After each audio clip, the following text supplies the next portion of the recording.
House needs to get the MiGs to Ukraine today. So it's a hypothetical proposal. I don't think it's a hypothetical, but I think our job as think tankers is to propose options, to give the president more thinking, and he said no.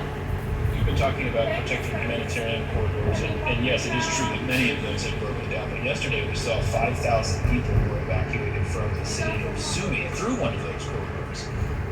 Isn't that proof that there are still options other than those licenses? No, because they break down immediately. So it's wonderful that they got out of Sumy, but the humanitarian corridors that have been put in place are violated. The people in Mariupol haven't been able to get out. They tried it there, and this is typical Russian behavior. They claim that they will abide by a ceasefire agreement, and then they shoot at civilians. And it's happening today. It's happened in Syria. They're not trustworthy. Melinda Herring is Deputy Director of the Atlantic Council's Eurasia Center. Thank you very much for your time. Thank you, Peter. In the 2 years of COVID, the mental health of children has suffered enormously, which means educators are not just teaching class, they're providing counseling and other mental health services.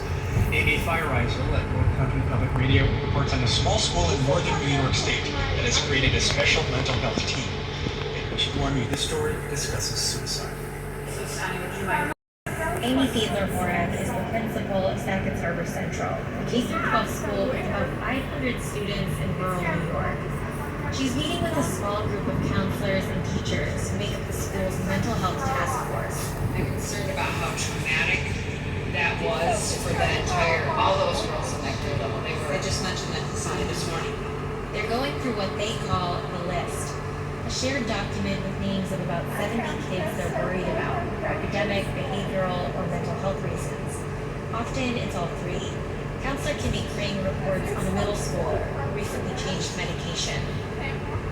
There's a big change with that going on.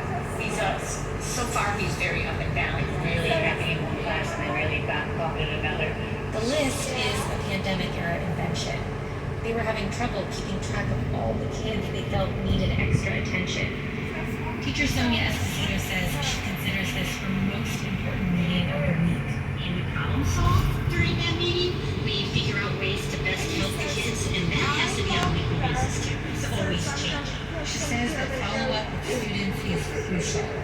If we don't, then they're going to feel like they've been abandoned, and so it's really important to stay on top of things and stay on top of their emotional care. A worldwide study in JAMA Pediatrics found that anxiety and depression doubled in children during the first year of the pandemic. The CDC tracked suicide attempts in teenagers in 2020.